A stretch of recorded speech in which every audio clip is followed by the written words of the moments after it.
Hello guys, good morning. आज हम आपका पुनः ऑनलाइन वीडियो में स्वागत करता हूं। आशा करता हूं कि आप सभी स्वस्थ होंगे। जैसा कि हमने आपको पिछले वीडियो में रासायनिक विज्ञान का थर्ड लेसन था आपके पास, तथ्यों का आवर्ती वर्गीकरण, जिसमें हमने आपको मैंगलीव की आवर्त सारणी, आधुनिक आवर्त सारणी, दीर्घाकार आवर्त सारणी पर आधारित क्वेश्चंस को हमने बताया था। अब हम आपको पुनः आवर्तों और वर्ग में तथ्यों के गुणों में जो क्रमिक परिवर्तन होते थे उसे एक टेबल के माध्यम से हम सीखेंगे, जिससे कि आपको याद करने में आसानी हो जाएगी। तो चलिए देख लेते हैं। नंबर 1, परमाणु त्रिज्या। परमाणु त्रिज्या आवर्त में सदैव बाएं से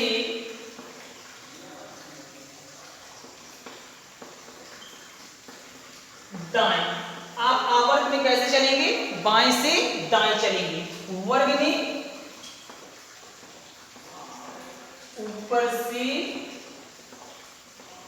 नीचे चलेंगे। तो परमाणु त्रिज्या आवर्त में घटती है और वर्ग में बढ़ती है। तो एक हम आवर्त के माध्यम ले लेते हैं, आवर्त या वर्ग। आवर्त वर्ग, LINATRBCFR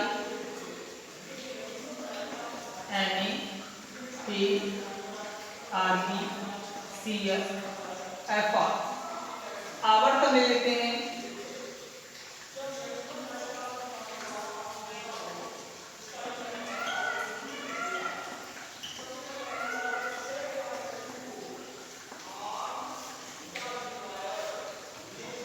देखिए मतलब समझ लीजिएगा कि परमाणु त्रिज्या आवर्त में घटती है, आवर्त में बाएं से दाएं चल रहे हैं आप, तो सबसे अधिक परमाणु त्रिज्या इसमें किसकी होगी? तो लिथियम की होगी। और सबसे कम किसकी होगी जाकर के? फ्लोरीन की होगी जाकर के। इसी प्रकार वर्ग में अगर देखा जाए LINATRBCS, तो सब क्या होती है? बढ़ती है। तो सबसे कम किसकी होगी? लिथियम की। सबसे अधिक किसकी होगी जाकर के? फ्लोरीन की होगी। इसी प्रकार आयनिक त्रिज्या में आ जाते हैं, तो आवर्त में क्या होती है? घटती है, और वर्ग में क्या होती है? बढ़ती है। अब हम आ जाते हैं आयनन विभव की ओर, कि आयनन विभव का क्रम कैसा होता है आवर्त में और वर्ग में। तो आवर्त में बढ़ता है और वर्ग में घटता है। वर्ग में आप घटने का क्रम ये है आपके पास, नीचे की तरफ आएंगे। सबसे अधिक आयन विभव किसका होगा? तो लिथियम का। सबसे कम किसका होगा जाकर के? Fr का होगा। अगर आवर्त की बात की जाए तो लिथियम का आयन विभव सबसे कम होगा और फ्लोरीन का आयन विभव सबसे अधिक होगा। इसी प्रकार आपके पास आ जाते हैं विद्युत ऋणात्मकता की ओर। तो विद्युत ऋणात्मकता आवर्त में बढ़ती है और वर्ग में घटती है। आवर्त में बढ़ती है और वर्ग में घटती है। इसी प्रकार आगे में आ जाते हैं तो संयोजकता व ऑक्सीकरण अवस्था। तो संयोजकता हाइड्रोजन की प्रति आवर्त में 1 से बढ़कर के 4 हो जाती है और पुनः 4 से घट करके 1 हो जाती है। इसी प्रकार ऑक्सीजन के प्रति देखा जाए तो संयोजकता 1 से 7 तक बढ़ जाती है। वर्ग में क्रमशः ये बढ़ती जाती है। पुनः हम आ जाते हैं क्षारीय प्रकृति के अनुसार, कि आवर्त में बाएं से दाएं चलने पर क्षारीय प्रकृति जो होती है वो कैसी होती है? घट जाती है। और वर्ग में कैसी हो जाती है? बढ़ जाती है। अम्लीयता कैसी होती है? तो अम्लीयता आपके पास आवर्त में घट जाती है, आवर्त में बढ़ जाती है और वर्ग में घट जाती है। इस प्रकार आपके पास जितने भी आधारित अगर क्वेश्चंस लगे होंगे तो आप आसानी से इसे सीख सकते हैं। अब आ जाते हैं कुछ इंपॉर्टेंट जो एक नंबर में क्वेश्चंस आपसे किए जाते हैं। अक्सर 1 नंबर या 2 नंबर में क्वेश्चंस किए जाने वाले होते हैं। जैसे पृथ्वी पर सबसे अधिक मात्रा में पाया जाने वाला, पृथ्वी में सबसे अधिक मात्रा में पाया जाने वाला तत्व तो कौन होता है आपके पास? ऑक्सीजन होता है। पृथ्वी पर सबसे अधिक मात्रा में पाई जाने वाली धातु कौन सी है? तो एल्यूमिनियम है। सबसे पृथ्वी पर सबसे कम पाई जाने वाली धातु कौन सी होती है? तो एस्टेटीन है। सबसे हल्की धातु कौन सी होती है? तो आपके पास इसका आंसर होगा लिथियम होती है। शैतान तत्व कौन होता है? तो इसका नाम आप आसानी से जान गए होंगे कि शैतान का मतलब जो सभी से क्रिया कर ले, सभी से अलग अलग हो जाए, तो कौन सा हुआ आपके पास? हाइड्रोजन। द्रव धातु कौन सी होती है? तो मरकरी होती है। सभी अधातु यानी द्रव अधातु कौन सी होती है? तो आपके पास ब्रोमीन होती है। धातुओं में अधिकतम गलनांक किसका होता है? तो टंगस्टन का होता है। इस प्रकार हमने कुछ आपको इंपॉर्टेंट क्वेश्चंस बताए। अब हम आ जाते हैं पुनः जो आपके पास क्वेश्चंस लगे हुए हैं, विकर्ण संबंध किसे कहते हैं, उनके विषय में जानेंगे। चलिए देखते हैं हम बोर्ड के माध्यम से। हाँ, तो चलिए देखते हैं विकर्ण संबंध। विकर्ण संबंध किसे कहते हैं? तो आवर्त 2 हुआ आवर्त 3 के तत्वों के गुण आपस में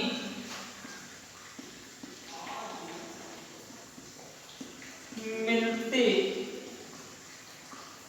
जुलते हैं, विकर्ण संबंध कहलाते हैं। या इसके अलावा भी हम ऐसी परिभाषा दे सकते हैं कि आवर्त 2 के हल्के तत्व और आवर्त 3 के तत्वों में जो गुण समान होते हैं उसे क्या कहते हैं? विकर्ण संबंध कहते हैं। यानी आवर्त 2 और आवर्त 3 के तत्वों के गुण आपस में मिलते जुलते हैं, जिन्हें क्या कहते हैं आप? विकर्ण संबंध कहते हैं। जैसे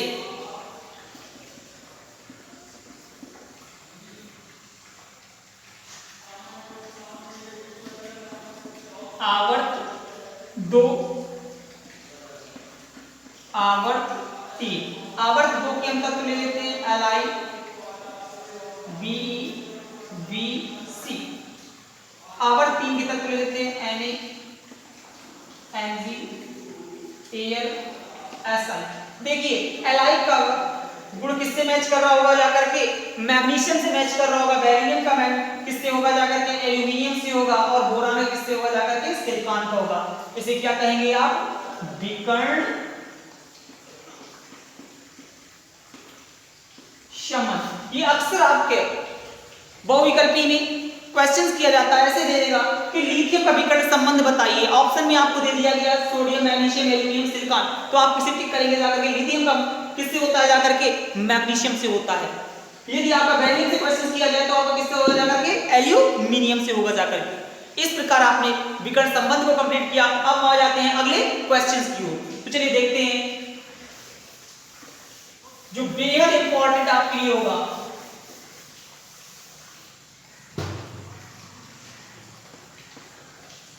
संक्रमण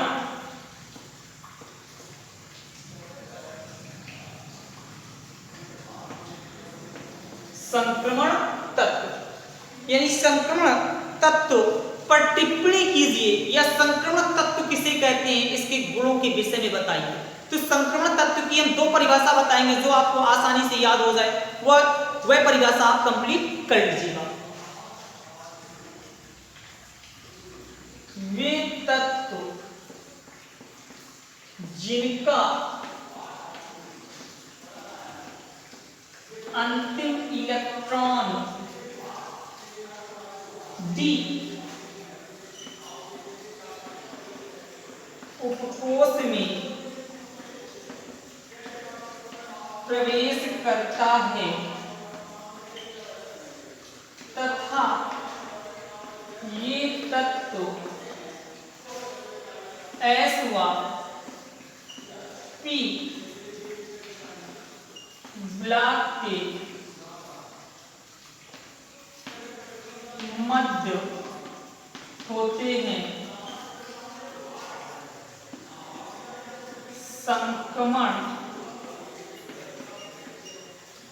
तत्व कहलाते हैं।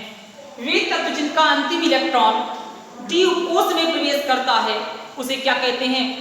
संक्रमण तत्व कहते हैं। अगर आप पूरी परिभाषा जानेंगे तो वे तत्व जिनका अंतिम इलेक्ट्रॉन डी उपकोष में प्रवेश करता है तो डी ब्लॉक के तत्व कहते हैं, और ये तत्व एस ब्लॉक और पी ब्लॉक के मध्य स्थित होते हैं, इसलिए इन्हें संक्रमण तत्व कहते हैं। यदि आपको ये परिभाषा कठिन लग रही तो और इसे आसानी से छोटी परिभाषा में आ जाते हैं, जैसे ये आकर के हम लिख लेते हैं, वे सभी तत्व जो प्रारूपी तत्व के अतिरिक्त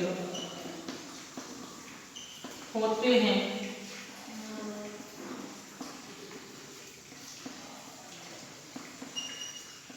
तत्व कहलाते हैं। वे सभी तत्व जो प्रारूपी तत्व से अलग अलग या भिन्न भिन्न या इसके अतिरिक्त होते हैं क्या कहलाते हैं? संक्रमण तत्व कहलाते हैं। जैसे 3D 4D 5D 6D के तक। अब ये क्वेश्चन बन रहे होंगे 3D 4D 5D 6D है क्या? तो आप अपनी टेबल को उठाइएगा, आप अपनी किताब को खोलेंगे तो उसमें 3D और 4D और 5D और 6D के तत्व आसानी से आप देख लेंगे, क्योंकि पीरियड टेबल में सब कुछ दिया गया है, बशर्ते आप किताब पढ़ने की कोशिश करिएगा। अब आ जाते हैं कि संक्रमण तत्व की विशेषताएं क्या होती हैं। तो नंबर 1, संक्रमण तत्व रंगीन आयन बनाते हैं। संक्रमण तत्व रंगीन आयन बनाते हैं। संक्रमण तत्व अनुचुंबकी प्रतिचुंबकी का गुण दर्शाते हैं। संक्रमण तत्व समचुंबकी होते हैं।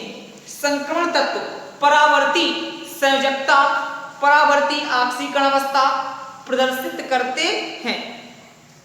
इस प्रकार आपने संक्रमण तत्वों के गुणों के विषय में भी जान लिया। ये बेहद इंपॉर्टेंट क्वेश्चन होता है।